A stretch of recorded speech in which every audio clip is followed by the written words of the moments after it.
আশীর্বাদে। তো ধন্যবাদ আমার সাথে জয়েন হওয়ার জন্য। তো আজকের ভিডিওটি হতে যাচ্ছে খুব গুরুত্বপূর্ণ একটি ভিডিও। তো ভিডিওর টাইটেল এবং থাম্বনেল দেখে অবশ্যই বুঝে গেছেন যে ভিডিওটি আসলে কি হিসেবে হতে চলছে।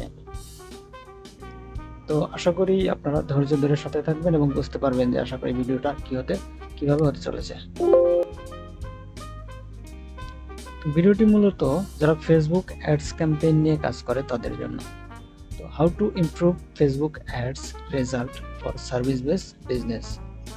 আসলে আমরা যারা ফেসবুক অ্যাডস ক্যাম্পেইন নিয়ে কাজ করি তারা মূলত দু ধরনের চ্যালেঞ্জের মুখোমুখি হই। একটি হচ্ছে ই কমার্স বেস বিজনেস, অর্থাৎ প্রোডাক্ট সেলিং বিজনেস যাকে বলা হয়।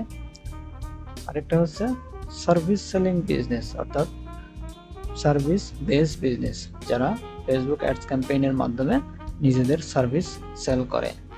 তো এর মাধ্যমে হতে পারে roofing service, cleaning service, handyman service, HVAC, skip bin, also swimming instructor, home improvement, যত ধরনের সার্ভিস আছে আর কি, যেগুলো তারা ফেসবুক অ্যাডস ক্যাম্পেইনের মাধ্যমে সেল করে।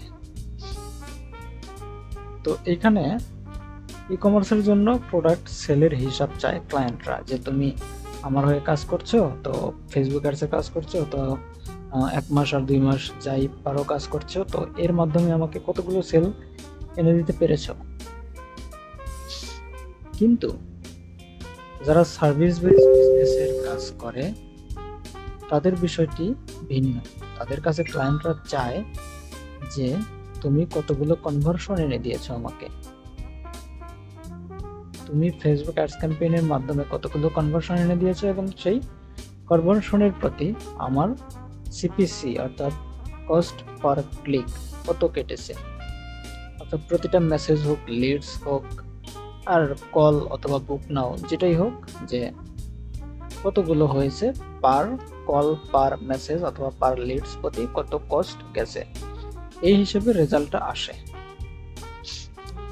তো কিভাবে এই সার্ভিস বেস বিজনেসের ক্ষেত্রে ফেসবুক অ্যাডস ক্যাম্পেইনের রেজাল্টটা ইমপ্রুভ করা যায়, আমি সেই বিষয় নিয়ে আজকে আলোচনা করব। তো আমরা মূল বিষয়ে চলে যাই।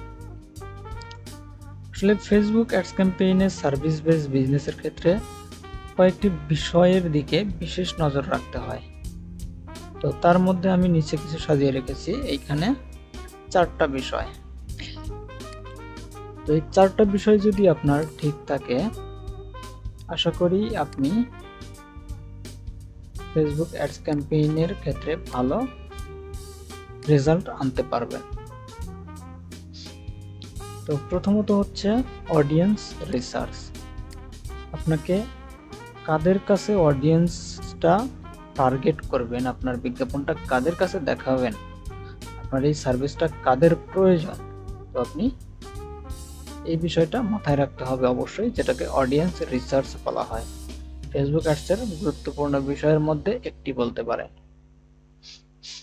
দ্বিতীয়ত হলো অ্যাড ইমেজ অর ভিডিও। আপনি যদি অ্যাড ইমেজ ব্যবহার করেন অথবা অ্যাড ভিডিও ব্যবহার করেন, সেগুলো কতটুকু স্পষ্ট এবং ক্লিয়ার, আপনার গ্রাহকদেরকে একটা ভিডিওর মাধ্যমে হোক আর একটা ইমেজের মাধ্যমে হোক আপনি কতটা ক্লিয়ার করতে পারছেন, এই বিষয়টা সবচেয়ে গুরুত্বপূর্ণ ভূমিকা পালন করে। Add image or add video. তৃতীয়ত হচ্ছে আপনার বাজেট। আর ডেইলি বাজেট বলেন আর লাইফ টাইম বাজেট যেটাই বলেন, তো বাজেটটা খুবই গুরুত্বপূর্ণ। কারণ ইউএস মার্কেট, ইউকে মার্কেটে আপনি যদি প্রতিদিন $2 $3 করে স্পেন্ড করেন আর এটা দিয়ে যদি ভালো রেজাল্ট আনার চেষ্টা করেন, এটা বোকামি ছাড়া কিছুই নাই, নিছকই বোকামি, তাছাড়া কিছুই নয়। তো এটা আপনাদেরকে মাথায় রাখতে হবে যে বাজেটের দিকে অত্যন্ত গুরুত্ব দিতে হবে। কারণ ওয়েস্টার্ন কান্ট্রিগুলো এবং ইউএস এর কান্ট্রিগুলোতে প্রতিটা মানুষ আপনার টার্গেটেড, তারা কেউই ফেক পিপল না। কারণ তাদের প্রোফাইলে বা ফেসবুকে বা ইনস্টাগ্রামে যে ডেমোগ্রাফি দেওয়া আছে বা যে বায়োগ্রাফি দেওয়া আছে, তারা সেই যে ডেমোগ্রাফি এবং বায়োগ্রাফিরই লোক। সুতরাং আপনার প্রতিটা পার্সনই টার্গেটেড। সুতরাং প্রত্যেকটা পার্সনের পিছনে আপনার কস্টটা বেশি যাবে, এটাই স্বাভাবিক। আচ্ছা, এবার চতুর্থ নম্বরে আছে ইউর ইউনিক স্ট্র্যাটেজি। এটা একটা গুরুত্বপূর্ণ বিষয় আপনার ফেসবুক অ্যাডস ক্যাম্পেইন থেকে ভালো রেজাল্ট পাওয়ার জন্য। তো এখানে audience research, add image or video, budget তিনটা যাওয়ার পরে যখন স্ট্র্যাটেজির কথা আসবে, তখন আপনার ইউনিক স্ট্র্যাটেজি, অর্থাৎ আপনি কী ধরনের স্ট্র্যাটেজি ফলো করছেন। অনেকে ফানেল স্ট্র্যাটেজি ফলো করে, অনেকে অডিয়েন্সের উপর, যেমন 3 ধরনের অডিয়েন্স থাকে, সেভ অডিয়েন্স, কাস্টম অডিয়েন্স এবং আরেকটা আছে কি বলে লুক লাইক অডিয়েন্স। তো এক একজন এক একটা স্ট্র্যাটেজি ফলো করে ক্যাম্পেইনটা চালায়। অনেকে লুক লাইক অডিয়েন্স ক্রিয়েট করে রিটার্গেটিং অ্যাড চালায়, আবার অনেকে সেভ কাস্টম অডিয়েন্স দিয়ে রিটার্গেটিং অ্যাডস চালায়। তো এগুলো বিভিন্ন ধরনের হয়, কিন্তু ফানেল স্ট্র্যাটেজি সম্পূর্ণই নির্ভর করে ই কমার্স বিজনেসের জন্য ভালো কাজ করে।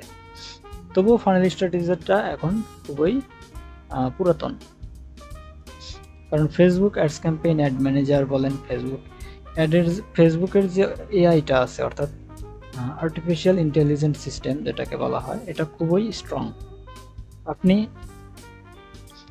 যদি একটা কন্টেন্ট লেখেন, অ্যাড ইমেজ অথবা অ্যাড ভিডিও, এবং তার উপরে অ্যাড কপিটা লেখেন, তখন ফেসবুক বোঝে যে আপনার অডিয়েন্স আসলে কারা। সুতরাং আপনাকে আহামরি করে ক্লিয়ার করার কিছু নাই। এখন এতটাই স্ট্রং যে আপনার অ্যাড সেটআপের উপর ভিত্তি করেও বলে দিতে পারে যে আপনার অডিয়েন্স কারা। এটা ফেসবুক এআই এখন এতটাই শক্তিশালী। সুতরাং এখন অডিয়েন্স না দিয়েও জিরো অডিয়েন্সেও এখন ভালো রেজাল্ট আসে। কারণ এটাই যদি না হবে, তাহলে অটোমেটিক সিস্টেমে যে ফেসবুক অ্যাডস রান হয়, ওটাতেও তো ভালো রেজাল্ট পায় অনেকে। এটা কেন? অবশ্যই এআই সিস্টেম অনেক স্ট্রং, যার কারণে তারা ভালো রেজাল্ট পাচ্ছে। ঠিক আছে, এবার আমাদের এই বিষয়টা গেল। তো এই বিষয়টা ঠিক থাকলে আমরা অবশ্যই রেজাল্ট পাবো। রেজাল্ট পেতে বাধ্য আমরা পাবো যদি আমাদের budget, audience research, add content এবং স্ট্র্যাটেজিটা ঠিক থাকে। ঠিক আছে, আমি আপনাদেরকে একটি প্র্যাকটিক্যাল এক্সপিরিয়েন্স শেয়ার করব। এটি আমার একটি সার্ভিসেস বিজনেসের একটা অ্যানালাইটিক্স। এখানে দেখেন, আমি কানাডায় $291 অ্যাড রান করছিলাম 98 দিনের জন্য, প্রায় 3 মাস প্লাস। সেখানে আমি 20,945টা রিচ হয়েছিল এবং 161টা মেসেজ পেয়েছিলাম। আর প্রতিটা মেসেজের পেছনে আমার খরচা হয়েছিল $1.81, অর্থাৎ কানাডিয়ান ডলার, ক্যাট যেটাকে বলা হয়। তো এইখান থেকে আমি ক্লায়েন্টের সাথে বিস্তারিত আলোচনা করে জানতে পেরেছিলাম যে প্রায় 20% হারে সে ক্লায়েন্ট পেয়েছিল, অর্থাৎ কনভার্সন করেছিল 161টা থেকে প্রায় 20% হারে, অর্থাৎ 100টার ভিতরে প্রায় 20% সে ক্লায়েন্টে রূপান্তরিত করতে পেরেছিল তার সার্ভিস বিজনেসের জন্য।